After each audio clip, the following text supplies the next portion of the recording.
Hey everyone, it's Mojaxx back in the DJ City UK lab, and today I'm reviewing the Numark Mixtrack Platinum. I'm going to keep this fairly short because we've now got to the point I've been doing this channel now for nearly 2 years. We've got to the point where products which get an annual refresh are starting to come around again. So we did the Mixtrack Pro 3 last year, and that was probably my favorite budget controller of 2015. I really liked it, mainly for the big, long pitch faders, which this now retains. The Platinum has those. Very accurate, very long throw. They just feel like proper grown-up pitch faders for you're used to turntables, CDJs or whatever. They are great, and they're accurate to 100th of a BPM. Yes, big fan of these pitch faders, and they are still here. Indeed, much of this is the same. It's got the same kind of form factor, roughly the same layout. The pads are pretty similar. You've got 4 cue points. You've got different pad modes. You've got manual loop, auto loop, and the sampler, now SP8 in Serato DJ. The auto loop, one big change with the loop roll. So we're going to auto loop mode.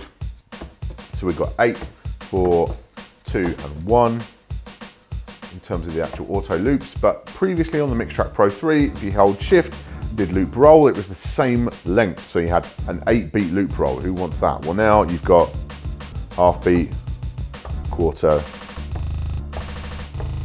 8th, and 16th. Which means these loop rolls are far better from a performance point of view.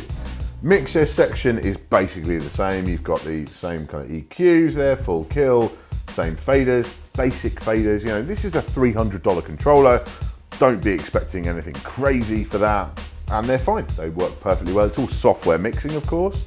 There is no hardware mixing here. It's all just basically a controller for Serato DJ or intro. We'll get to that in a minute. In the full Serato DJ, you have the option for split Q. I didn't have any problem with the actual volume level of the Q output. That was very nice. And the master output itself is good enough. As with any bus-powered device, you're not going to get crazy levels out of it, but it does the job running into a house mixer or powered speakers perfectly fine. A little change, which I really appreciate, is the fact that we now have gain controls at the top of each channel. So you've got that manual control over the trim, which you didn't have before. Love to see that on there. That's a big step, and that means the filter has been moved over here. We now have extra knobs for that. High and low pass combo filter. Effects working in roughly the same way. We've got a touch strip, which will control all 3 at once if you're in the combo mode, whatever that might be. And you can change the beats as well. Simple control, but does the job. One thing you might notice is we have the deck buttons here. Now for me, for a budget controller, a small controller like this, with only 2 physical channels to work with, I think 4 decks is kind of dumb. I don't really care about it, I don't want to see it. The option is there if you want to do it. You can load stuff into deck 3 and 4. But then you're dealing with shared volume controls. No, I'm just not a fan. I'd rather not see that at all, but it doesn't do any harm to have it there. If it's something you can make use of, you can make use of it. You've still got a mic on there. Again, the mic sounds fine, no complaints about it. I've taken this out and gigged with it a number of times because it is that kind of hardware that's very portable, very easy to use, perfect to throw in a bag. You know, not just for beginners, this is great for working DJs. If you have Serato DJ, and this is the one negative, I'm gonna get on to the final positive on this, but the one negative about this is the software. I think it's time for Serato DJ Intro to go away, right? Because Intro is so basic. I tried it here in the lab with Intro, okay? And it works, like functionally, it's fine. But Serato DJ Intro is not a patch on the full Serato DJ. And crucially, it's not a patch on the full record box DJ. And for the same kind of money as this, in fact, a little bit less, you can buy the DDJ RB from Pioneer DJ, and that comes with a license for the full record box DJ. And Intro just isn't in the same ballpark, right? So I think it's time Serato need to look at their licensing. They need to make DJ available for these budget controllers and just stop with Intro. Just make it go away. It doesn't need to exist anymore, right? Upgrade everyone to DJ. But yeah, so to move on, that's the negative, right? The software is a bit of a negative just from a cost point of view. The big positive on the Platinum as opposed to the Pro 3 is these screens in the jog wheels. The jog wheels still feel great. I'm happy with them in every way. The resistance feels just right. They're not too loose.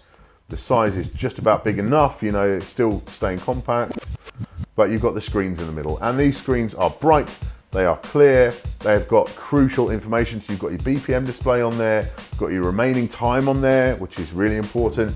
Key lock is active or not, that's on display there. And you've also got the white line around the outside. So if we just search through, I'll show you as that goes. So as we're going through the track, the white line goes around, shows you where you are in the track.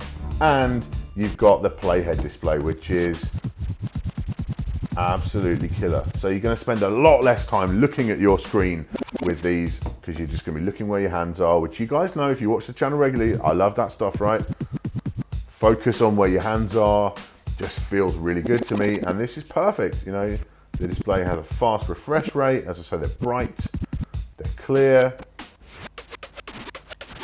And if you're coming from, you know, DVS or from real vinyl or from CDs or whatever it is, if this is your first digital setup, you're gonna find those displays absolutely invaluable. I really, really like them.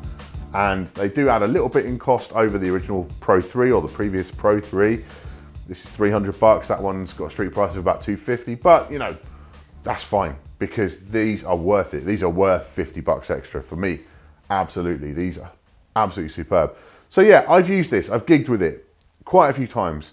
I would happily gig with it on a regular basis. If I had a gig, you know, midweeker where I don't have good equipment to work with, just got some mixer I can plug into, I would take this and use it quite happily. Functionally, it does everything it needs to. It's got those really long pitch faders, the lovely new displays. My only qualm being Serato DJ Intro. You know, I have a Serato DJ license. I have the full version. So it's not an issue for me. It's not an extra expense for me. But if you don't have that, budget for it, because this thing comes alive when you have proper pro software running on it. And it deserves it. It deserves good software because the hardware is fantastic. So yeah, the Mixtrack Platinum is no doubt going to be a massive smash over the holiday season for Numark again this year, like the Pro 3 was before it, and deservedly so. This is great hardware. Thank you for watching today. Make sure you subscribe for all our future tips, tricks, and product reviews. I'll see you soon.